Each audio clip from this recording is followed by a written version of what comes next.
Hey guys, welcome back again to New York Sports Central. Today we're going to talk about how joshho-sang had requested a trade from the Islanders, and let's get into that. So Ho-Sang has been an underwhelming player since he was a first-round draft pick, 28th overall by the Islanders, a couple years back now. He's been in their system for a while. Being a player, he's a player who has a lot of talent and a lot of skill, but he has documented attitude problems that have held him back from making the NHL. He's been an AHL player for most of the time, and just to get it correct, yeah, he's a 2014 first rounder by the Isles. He has played only 53 games in the NHL since that point, only getting 24 points, 7 goals, 17 assists for 24 points, and a minus of 4 in that time frame. So he hasn't seen a lot of action in the NHL. It's probably because of his attitude issues, and he's pretty much an all-offense first player, all skill, all dangles. That he's not reliable in his own end. He is known not to back check. He's just a one-dimensional kind of player. But if he gets together, though, he can be an amazing NHL offensive talent, as I've seen when he comes up sometimes and plays games for the Islanders. He looks like a guy who can dominate with the puck and just hold on to it and make nice silky moves and make really good passes and help guys on his team offensively. But his attitude problems have even held him out when he was in the OHL and juniors. After his first round draft year, he was held out of the Canada World Juniors for Team Canada, even though he was a first round draft pick and he was having an amazing season in the OHL. He would have been an even higher draft pick if it wasn't for the attitude issues.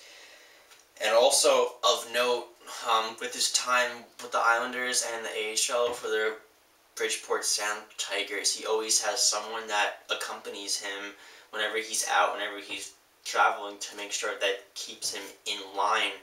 So he's always having someone over his shoulder.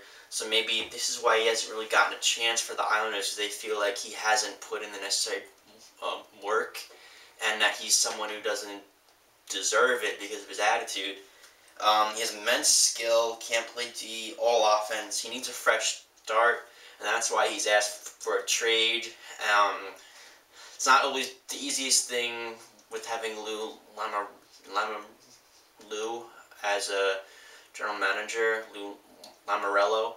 Sorry about that. A lot of L's. He's an old school general manager. He will only make a trade if he knows it's going to help the Islanders. So this may take a while for trying to find a pretty good trade for him.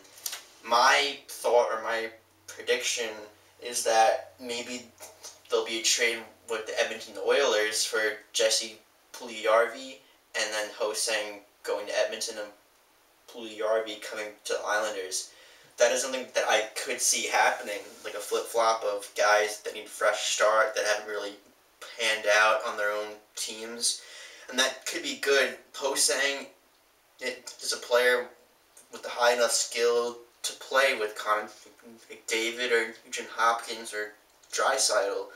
So that could be a nice swap of players for the Oilers and the Islanders, because Jesse Puljujarvi, he can fit in pretty nice into the Islanders lineup because Andrew Ladd is still out, so there's a forward spot vacant, and so he could slot in to the Islanders and help them. He's a big-sized guy, maybe eventually playing with Matthew Barzal or Brock Nelson.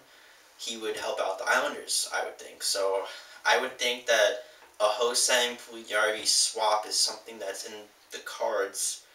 But other than that, he could go to anybody else that wants him, because he's a high-skilled player. The only secret is to look past his attitude and maybe just put him in the NHL and see how he does. But anything, that's pretty much it. More Islander videos coming, and once he does get traded, I'll make a video about it, obviously. And that's pretty much it, guys. Thank you for tuning in. Like, comment, and subscribe, and see you later.